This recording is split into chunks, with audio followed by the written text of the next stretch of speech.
really surreal experience to go through, to see this person with her face and to know that she's gonna be a soul as unique as me. You know, she's gonna have her own like dreams and aspirations and goals. She's gonna be an individual just as much as I'm an individual. And I'm like, frankly, I'm honored that I get to be the vessel that brings her here and that brings her up and teaches her about the world. I just can't wait. And seeing her face just solidified everything for me. That was one of the happiest moments of my life, hands down. There is nothing like seeing your daughter's face for the first time. I'm gonna cry now just thinking about it. I just love her so much. Her little miracle baby.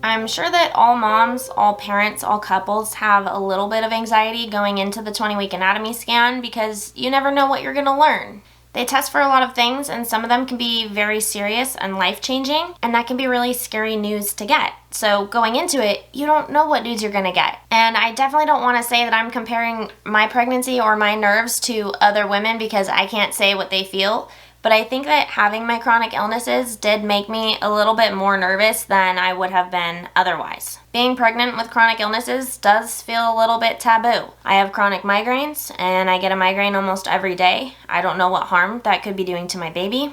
And I have POTS, and orthostatic hypotension, so I faint almost every day, sometimes twice a day. And if there's not enough blood getting to my head, who's to say that there's enough blood getting to the baby? And I was really, really scared that I wouldn't be able to carry a baby to term, that I wouldn't be able to develop a baby normally. I obviously did a lot of research before I got pregnant, making sure that migraines and POTS aren't known to cause problems in the fetus, and they aren't. It's still a totally valid concern, and I think I'm going to continue to be concerned about her.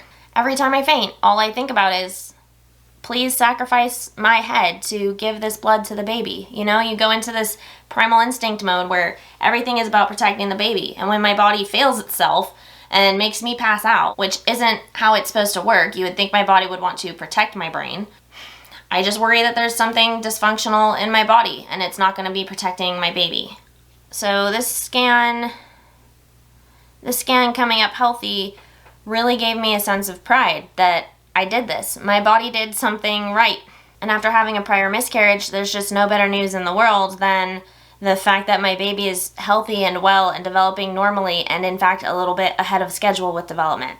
I tell you guys all the time that I would love to know more about you and what stage of life you're in. So if you have chronic illnesses, especially if you have migraines or POTS like me, I'd love to hear about your parenthood journey, what your thoughts are about becoming a parent, becoming a mom. Migraines are known to get a little bit better for a lot of moms, and POTS is known to get worse for a lot of moms, and potentially it could be worse for the rest of my life because I did this. And so it's a very personal and heavy and emotional choice to make to go ahead with something like a pregnancy, and I would love to hear your input, not just as a friend, but also as my subscriber, as my follower, as somebody who I want to get to know better, because I don't like that this is a one-way street. I would love for this to be a little bit more back and forth. Just to get real for a second, because it's on my mind, I know that I'm not going to be your typical mom. I know I'm probably still going to have a lot of migraines, and my daughter and possibly future sons and daughters are going to have to be used to a mom who gets sick a lot, and it's going to be a different childhood than I want for them, a different one than I imagined, certainly. And it's taken me a really long time to convince myself that I can be a good mom even though I'm going to be a different mom. I really do believe that being chronically ill has made me a more compassionate, gentle, sympathetic, empathetic, caring, and open-minded individual. It's taught me so many things that I never would have learned without getting sick.